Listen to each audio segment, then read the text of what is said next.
Assalamualaikum warahmatullahi wabarakatuh. Apa kabar anak-anak Umi semuanya? Umi harap semuanya dalam keadaan baik, sehat, serta semangat untuk mengikuti kelas Umi pada pertemuan kali ini. Umi mohon maaf sebelumnya karena Umi tidak dapat berhadir untuk pertemuan membahas mengenai sistem reproduksi pada manusia. Jadi, Umi harap kalian semuanya masih semangat untuk mendengarkan penjelasan Umi dari video ini. Nah, hari ini kita akan membahas mengenai sistem reproduksi pada manusia. Kalian semua udah berada di kelas 6 SD yang mana sudah mengalami perkembangan sistem reproduksi pada manusia. That's why materi ini dipelajari di kelas 6 SD. Artinya, ketika kalian udah mengalami berfungsinya sistem reproduksinya, artinya kalian sudah dikatakan mulai menginjak fase dewasa. Umi harap anak-anak Umi bisa mendengarkan penjelasan Umi dengan baik pada pertemuan kali ini. Nah, langsung aja tujuan pembelajaran kita pada pertemuan kali ini yaitu yang pertama Umi harap kalian tahu tujuan, fungsi, dan cara kerja sistem reproduksi. Yang kedua, kalian mampu mengenali bagian dari organ reproduksi laki-laki dan perempuan. Yang ketiga, kalian paham bagaimana perubahan yang terjadi pada saat masa pubertas baik pada laki-laki dan perempuan. Yang keempat, kalian tahu nih bagaimana gangguan dan penyakit dapat terjadi pada sistem reproduksi dan bagaimana cara kalian menjaga kesehatan sistem reproduksi kalian masing-masing. Nah, langsung saja materi yang pertama yaitu Umi mau bertanya kepada kalian apa yang dimaksud dengan sistem reproduksi.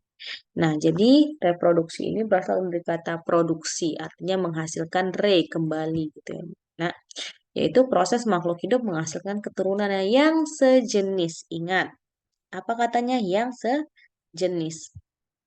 Nah, menghasilkan keturunan yang sejenis, artinya keturunannya itu pastilah kalau manusia, anaknya manusia. Nah, gitu ya kan. Agar apa?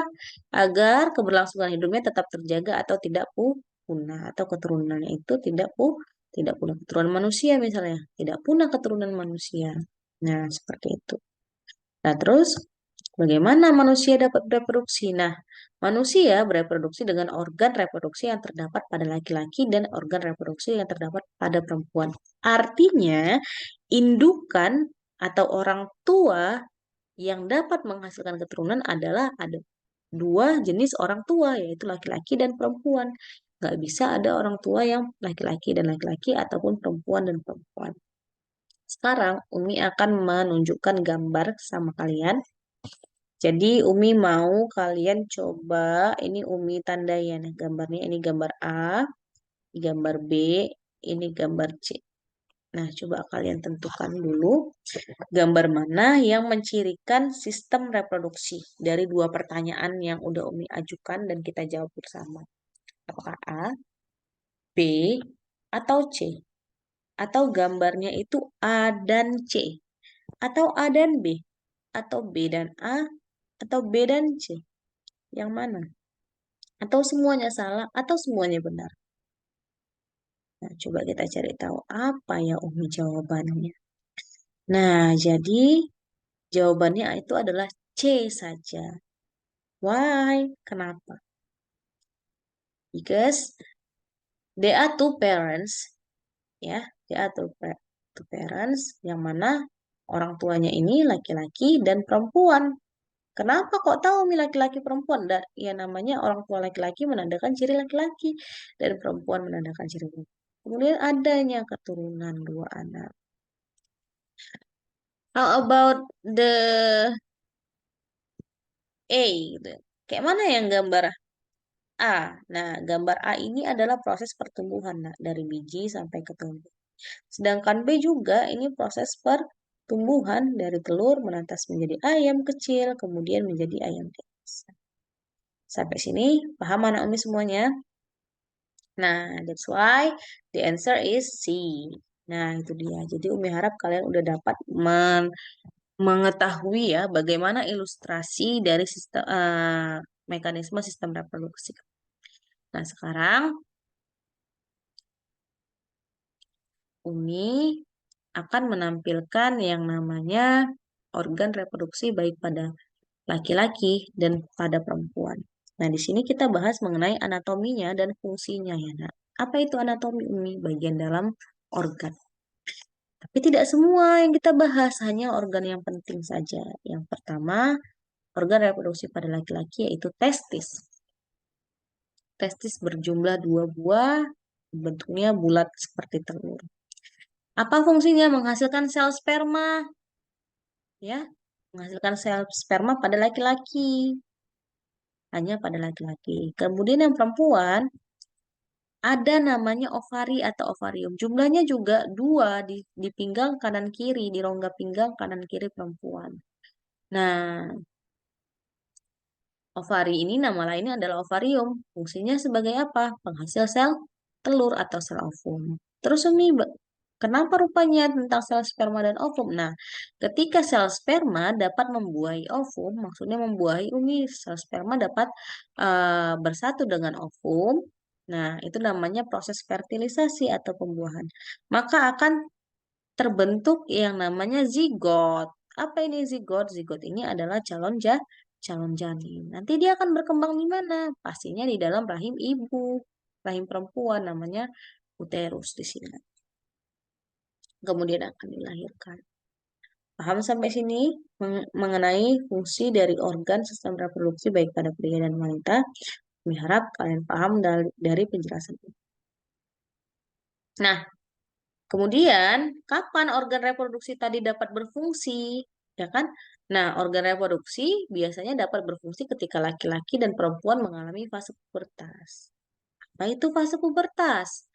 Adalah tahapan selama berlangsungnya perkembangan sistem reproduksi yang ditandai dengan laki-laki sudah dapat memproduksi sel sperma melalui proses spermatogenesis atau pembentukan sperma, dan perempuan sudah dapat memproduksi sel ovum melalui proses oogenesis atau pembentukan ovum. Nah, ini Umi tampilkan nih gambarnya. Terus di fase mana Umi? Jelas di fase 10-12 tahun. Nah, itulah fase umur kalian sekarang. Jadi, Umi yakin beberapa di antara kalian sudah ada yang memasuki fase pubertas. Terus apa ciri-cirinya Umi? Nah, kita bahas ciri-cirinya. Ciri-ciri yang pertama pada laki-laki. Pertama, mengalami mimpi basah. Ini kenapa Umi birukan? Kenapa Umi birukan? Karena ini adalah ciri primer, prime, yang utama. Jadi ketika laki-laki sudah mengalami mimpi basah atau sudah dapat menghasilkan sel sperma, maka dia sudah memasuki fase pubertas. Ada juga ciri yang lainnya, ciri sekunder, yaitu membesarnya ukuran kelamin. Ini jelas ya, karena kan kita terus bertumbuh dan berkembang. Kemudian yang ketiga, mulai tumbuh jakun, kumis, jenggot, dan suara mulai membesar. Tumbuhnya rambut di sekitar ketiak dan kemaluan, ini normal. Dan yang kelima, mulai tumbuh jerawat. Ini pada laki-laki. Jadi bisa aja yang muncul itu ciri sekunder duluan, baru mengikuti ciri primer itu. Tapi primer ini yang menentukan. Yang kedua pada wanita. Nah, wanita yang sudah dapat menghasilkan sel ovum ditandai dengan sudah mengalami menstruasi. Nah, inilah ciri primernya juga pada wanita. Jadi, ketika wanita sudah mengalami menstruasi, sudah sahlah dia memasuki fase pubertas. Kemudian, membesarnya ukuran payudara dan pinggul. Ini normal, karena kita melakukan pertumbuhan dan perkembangan. Dan yang ketiga, suara mulai melengking. Nah, suara mulai melengking, kemudian tumbuhnya rambut di sekitar ketiak dan kemaluan ini normal, tadi Umi bilang, dan yang kelima tumbuhnya jerawat. Nah, itu dia mengenai ciri pubertas pada laki-laki dan perempuan. Nah, terus bisa nggak kita mengalami gangguan atau penyakit pada sistem reproduksi? Bisa pastinya. Ini ada Umi ambil beberapa gangguannya. Yang pertama ada varikokel, yaitu pembengkakan atau perbesaran pembuluh darah dalam skrotum. Skrotum itu apa, Umi? Kulit yang melapisi testis pada pria. Hasilnya sakit kalau terjadi pembengkakan. Yang kedua, kanker testis, yaitu kondisi di mana testis membelah selnya ya, sel testis membelah diri secara tidak normal dan membentuk tumor ataupun sel kanker. Nah, ini bisa disebabkan karena adanya radiasi,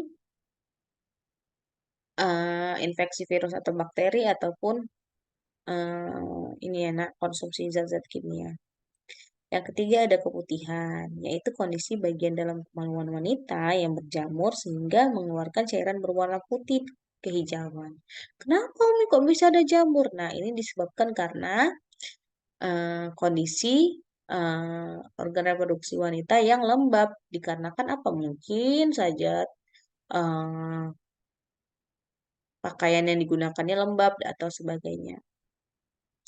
Yang keempat, kriptorkismus, yaitu kondisi berupa satu atau kedua testis tidak turun ke skrotum. Nah, nggak ada testisnya, nggak nampak. Inilah dia kriptorkismus dan dapat menyebabkan kemandulan. Apa itu mandul? Mandul adalah ketika seorang laki-laki tidak bisa menghasilkan sel sperma yang fungsional. Nah, itu dia. Nah, dia tidak bisa mempunyai keturunan. Nah, itu dia. Terus gimana cara merawatnya, Umi? Yang pertama, pasien menjaga kebersihan tubuh dan organ reproduksi. Dengan apa? Dengan mandi minimal 2 kali sehari. Gitu ya, nak. Menggunakan pakaian dalam yang kering, bersih, dan nyaman. Nyaman artinya nggak ketat. Yang ketiga, makan makanan yang bergizi serta rajin olahraga, jelas. Serta untuk perempuan yang sudah mengalami menstruasi, gantilah pembalut sering mungkin. Nah, seperti itu dia, nak. Jadi, inilah penjelasan Umi mengenai sistem reproduksi pada manusia. Umi harap kalian semua paham dengan penjelasan Umi. Nah, kemudian nanti materi ini tolong dicatat, nanti videonya di pause aja kalau yang mau dicatat. Umi ucapkan terima kasih. Semoga anak Umi mengerti semuanya. Assalamualaikum warahmatullahi wabarakatuh.